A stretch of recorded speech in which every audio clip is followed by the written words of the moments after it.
भगवान शिव का वाहन नंदी ही क्यों है? सनातन धर्म में सभी भगवानों का कोई ना कोई सवारी अर्थात सभी भगवानों का कोई ना कोई वाहन होता है। जैसे भगवान विष्णु का वाहन गरुड़ है, माता लक्ष्मी का वाहन उल्लू होता है और भगवान गणेश का वाहन मूषक होता है। परंतु भगवान शिव ऐसे ही संपूर्ण ब्रह्मांड में भ्रमण करते हैं और उनका कोई वाहन नहीं था। एक दिन यमराज जी ने उन्हें ऐसे ही टहलते हुए देखा। तभी उनके मन में विचार आता है, क्यों ना मैं भगवान शिव का वाहन बन जाऊं। चलिए जानते हैं आखिरकार कैसे नंदी जी भगवान शिव का वाहन बने।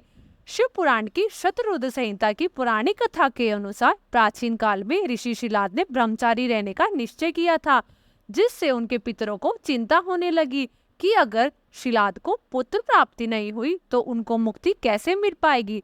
परंतु ऋषि शिलाद तो विवाह करना ही नहीं चाहते थे। उन्होंने अपने पितरों के उद्धार के लिए ऋषि शिलाद ने पुत्र प्राप्ति की इच्छा से कई वर्षों तक भगवान शिव की घोर तपस्या की। उनकी तपस्या से प्रसन्न होकर भगवान शिव ने उन्हें दर्शन दिए और वर मांगने को कहा।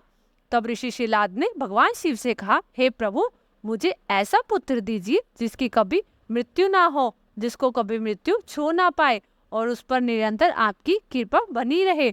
भगवान शिव ने उसे ऐसे ही आशीर्वाद देते हैं। अगले ही दिन ऋषि शिलाद एक खेत में से निकलकर जा रहे थे। उन्होंने देखा खेत में एक नवजात शिशु पड़ा है, जो देखने में बहुत ही सुंदर और मन को लुभावने वाला था।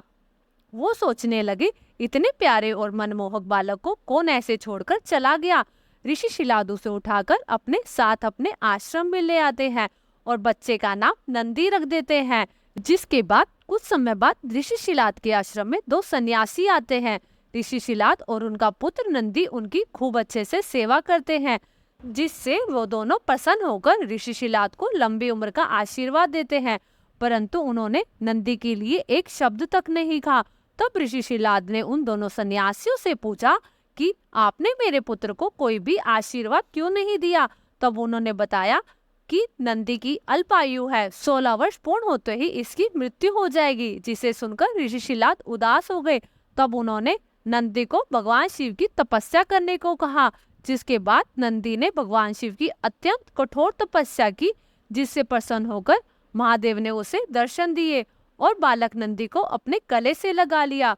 और जब वरदान मांगने को कहा तो नंदी ने भगवान शिव से सदैव के लिए उनके वाहन के रूप में उनका सानिध्य मांगा, जिसके बाद उनके नाम के अनुसार भगवान शिव ने उसे बैल का चेहरा दे दिया और अपने वाहन के रूप में स्वीकार कर लिया। और इसके बाद से ही नंदी को शिव जी के मंदिर में स्थापित किया जाने लगा और शिव जी के साथ साथ मंदिर में नंदी जी की भी पूजा होने लगी। शिव पुराण के अनुसार नंदी को भगवान शिव के 8 मुख्य गणों में स्थान दिया गया है, जिसमें नंदी का स्थान सबसे ऊंचा है। दोस्तों, वीडियो अच्छी लगी तो वीडियो को लाइक करें और कमेंट में हर हर महादेव जरूर लिखें।